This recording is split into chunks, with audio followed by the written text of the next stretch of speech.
If someone was watching on the streets of Amsterdam in 1942, they would have seen a family with 3 daughters playing in the street.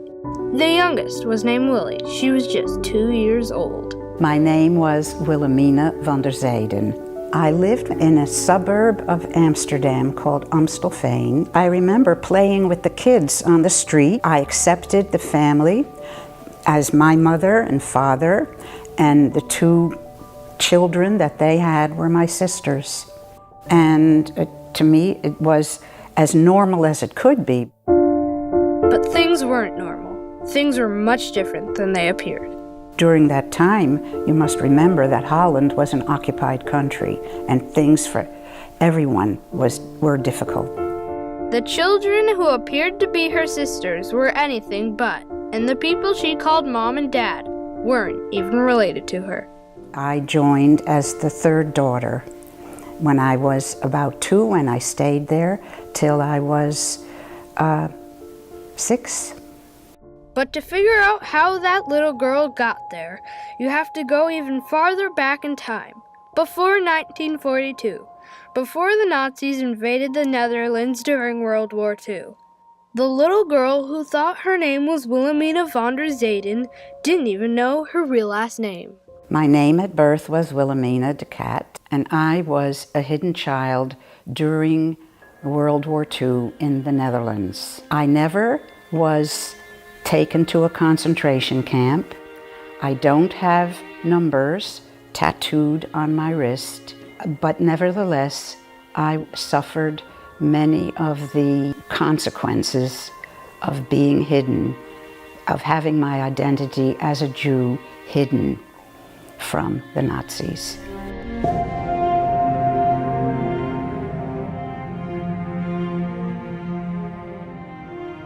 Wilhelmina de Cat, now Willie Juhlin, was a victim of the Holocaust, and though she didn't die as millions others did in the concentration camps, her life was taken in a different way. Her parents, her childhood, even her religious identity were taken from her as a hidden child of the Holocaust.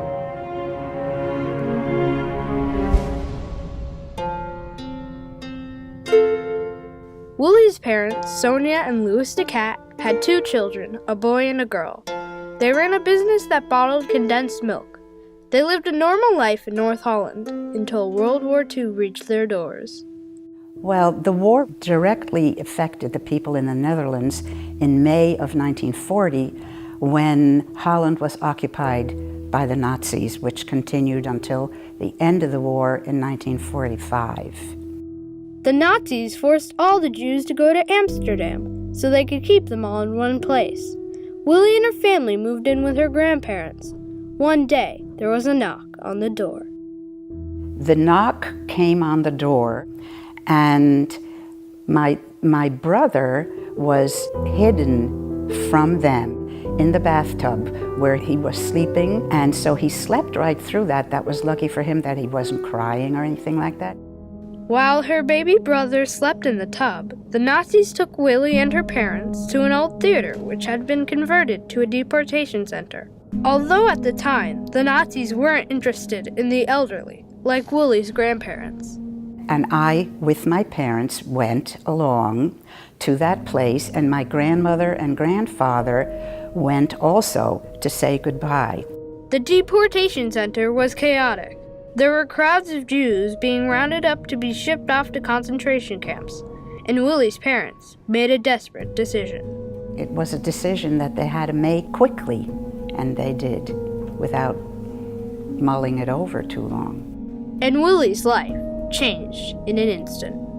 In that confusion of a lot of people milling around in that theater, frightened, disorganized perhaps, they overlooked me. Lucky for me too. And I think when you hear a Holocaust survivor story, you will hear the word luck being used a lot. My parents were able to hand me over to my grandparents, so that my parents were deported to Westerbork, and I was taken back with my grandparents to their house in Amsterdam. I escaped deportation at that time. But Willie's grandparents knew it wasn't safe for the children to stay in Amsterdam. I'm sure that they were aware of what was going on in the Netherlands and that before it got better, it was going to get worse. They saw the writing on the wall and they wanted to save both my brother and me. So they found people, my hiding parents, who were willing to take me, and they also found other hiding parents for my brother, because it would have been too dangerous for one set of parents to all of a sudden have 2 extra children in their household. The people that took me in were the in-laws of the seamstress that worked in my grandmother and grandfather's household. As difficult as it was for her grandparents to give them away, it was also hard for the families that took them in. If the Nazis found people helping Jews, they would set their houses on fire or even shoot them on the spot. There was the constant fear also on the parts of my hiding parents of neighbors betraying us. In the Netherlands, there were 6,000 hidden children. 2,000 of them were betrayed by neighbors, by passers-by. I'm sure that they were scared for their own safety, and especially since they had their own family, their 2 daughters, to consider. But they did it because they felt the moral reason to do it, that they had to do that.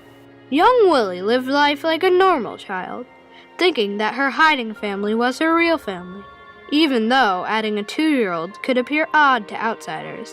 They explained away my presence in their household to the neighbors by saying that I was a cousin coming to live with them. And that also became a little complicated because I was, in my youth, believe it or not, with my gray hair, I was brunette. And the typical Dutch child is blue-eyed and blonde-haired. But luckily, my hiding father, he also was brunette, so that helped make my acceptance into that family a little easier. She tried to blend in with her hidden family, and though she was born Jewish, she was raised as a Catholic and went to church. The challenges were to blend in, for them, I'm sure, to blend in with the other families in the neighborhood. I went to church with them and celebrated holidays with them and lived through the challenges of an occupied country, which includes air raids and blackouts and food shortages. I wasn't hidden, literally, like Anne Frank was hidden. They were hidden in the attic and they couldn't go out for about 2 years. Occasionally, she would visit with another family who had a young son. She knew this boy as a family friend. Only later did she find out who he really was. I didn't realize he was my brother. He was not hidden far away at all in the next town over, but I was taken over there and visited this friend. Though her brother was close by, she had no idea what had happened to the rest of her family. She hadn't seen her parents since they were taken away, and her grandparents, who remained in Amsterdam, were eventually taken away too. My grandparents were also deported, but not until about 1944, which was towards the end of the war. And they were taken to Bergen-Belsen, another concentration camp. My grandfather died there through illness and malnutrition. My grandmother, who was always a very strong woman, survived Bergen-Belsen until the liberation in 1945. She was very ill at the time. When the war ended, Willie was reunited with her grandmother, who decided that she would take Willie and her brother to America. It took her some months to recuperate from her illness, losing massive amounts of weight, until she was able to come and take us as an immigrant family to New York City. As a child, all the details of what happened to her family had been kept from her.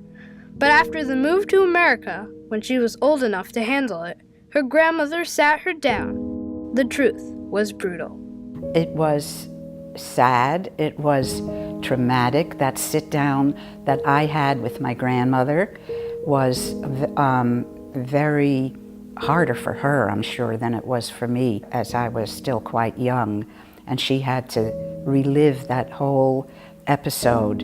And that was when she learned of her parents' fate. My parents were taken to Auschwitz in a train along with many, many other people. They didn't stay there very long, but they were murdered, and that's the only word I can use, is murdered, shortly after their arrival, where I'm sure their fate was what was typical in Auschwitz, where they were murdered in the gas chambers. The things that people had to do to keep Willie from the same fate must have been hard. But sometimes the right things to do are the hardest. And as for Willie, though she has gotten older, her loss hasn't faded. And still to this day, when people, friends of mine, talk about their mothers, I am very quiet because I have nothing to talk about.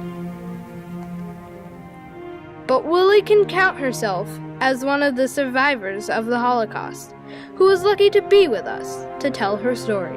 I feel it very important because these children, and now people of my generation, are getting older, and I feel it's very important to chronicle this because we won't be here that much longer.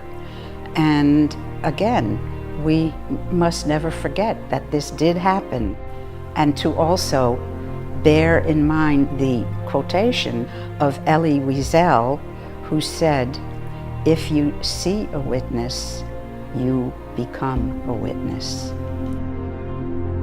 World War II was the deadliest war in history, killing over 50 million people around the world. Of the 6 million Jews killed in the Holocaust, 1 million were children. But thousands of children like Willie survived because of the people who risked everything to stand against hatred.